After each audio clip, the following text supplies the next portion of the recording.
السلام علیکم ورحمۃ اللہ عظمت وظیفہ کے ناظرین، آپ کو آپ کے اپنے چینل میں خوش آمدید کرتے ہیں۔ اہلا وسہلا مرحبا۔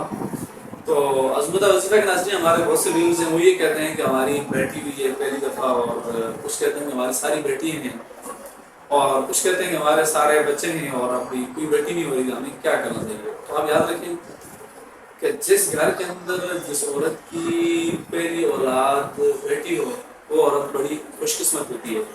یہ میں حدیث سے پاک کا آپ کو حوالہ دے دیتا ہوں۔ حدیث مشکلات شریف کی حدیث ہے، اور صفحہ نمبر 225 ہے۔ نبی کریم علیہ السلام کا یہ فرمان ہے۔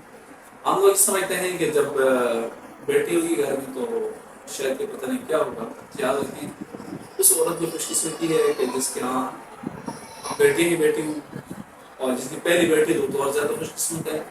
اور ہمارے معاشرے کے اندر یہ جو چیز بہت بڑی چیز ہے۔ معاشرے کے دنیا بعد کچھ لوگ ہیں جو گننے چننے یعنی آٹے میں نمک کے برابر لوگ ہیں، جو یہ پسند کرتے ہیں ہمارے یہاں بیٹا ہونا چاہیے۔ بھائی بیٹے دیکھیں، بیٹا بے وفائی کرے گا آپ سے، اور جو بیٹی ہے وہ بھی آپ سے بے وفائی نہیں کرے گی۔ بیٹی صرف اتنا ہے کہ بےبس ہوتی ہے، کسی کے گھر کی ہوتی ہے، اور بیٹے کی نظر آپ کی جائیداد کے اوپر، آپ کے بینک بیلنس کی ہر چیز پر ہوتی ہے، لیکن بیٹی ایسا کبھی نہیں کرتی، اور وہ ہمیشہ اس کی کوشش ہی ہوتی ہے کہ اس کے ماں باپ سکھ میں رہیں، سکون میں رہیں، ہمیشہ وفاداری کرتی ہے۔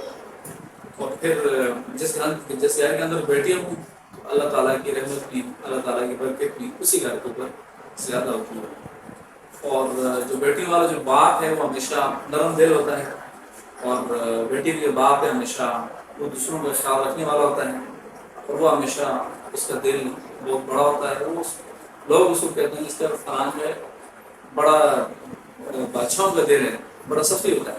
تو ساری کی ساری جو وجہ ہوتی ہے اس کی بیٹی کی وجہ سے، اس کی بیٹی جو وہ ہوتی ہے، اور اس کی بیٹی ہمیشہ باپ کے لیے دعا ہو رہتی ہے۔ اور ہماری یہ دعا ہے کہ اللہ تعالیٰ جس کے پاس بیٹی ہیں، اللہ تعالیٰ ان کو بیٹی میں نصیب اچھے کرے، اور بیٹی ان کو ماں باپ کے لیے دست و بازو اور آنکھوں کی ٹھنڈک بنائے، اور اللہ تعالیٰ ان کو بیٹا بھی نصیب کرے، یعنی اللہ تعالیٰ تمام والدین کو دونوں نعمتیں نصیب کرے۔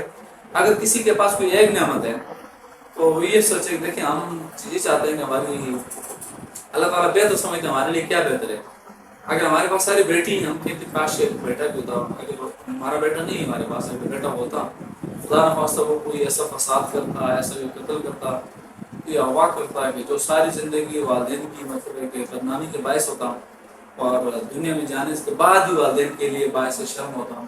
اور اسی طرح جس کے پاس صرف بیٹے ہیں بیٹی نہیں ہے، اس کو بھی اللہ کا شکر ادا کرنا چاہیے۔ اگر اس کی بیٹیاں ہوتی اس وقت اس کی بیٹی کسی کے ساتھ مطلب خدا نخواستہ بھاگ جاتی ہے، اس سے مسائل ہوتے ہیں، تو پھر والدین کے جو سارے وہ شرم سے جھک جاتے ہیں، اور والدین ہمیشہ ان کے سر جو ہے نا نیچے رہتے، کبھی سر نہ اٹھا سکتے۔ تو اللہ تعالیٰ نے جو تقسیم کی ہے اس کو خوش ہونا چاہیے، اور اللہ تعالیٰ کی رضا کے اوپر راضی ہونا چاہیے۔ اور ہم یہ سمجھتے ہیں کہ اللہ تعالیٰ نے ہمیں صرف بیٹے دیے ہیں، ہمیں صرف بیٹے دیے ہیں، ایسا ہمیں کبھی نہیں سوچنا چاہیے۔ اگر اللہ تعالیٰ ایک نعمت اس کے اوپر بھی شکر ادا کرنا چاہیے، دونوں اس کے اوپر شکر ادا کرنا چاہیے، اور اگر اللہ تعالیٰ نے کچھ نہیں دیا تو اس کے اندر بھی اللہ تعالیٰ کی رضا کے اوپر راضی والا رہنے والا شخص ہمیشہ سکون سے ہوتا ہے، اور ہمیشہ وہ اللہ تعالیٰ کا شکر ادا کرنے والا ہوتا ہے، اور اللہ تعالیٰ نے اس کے لیے اور بہتر اسباب پیدا کیے ہوں گے جو ہماری عقل میں نہیں آ سکتے۔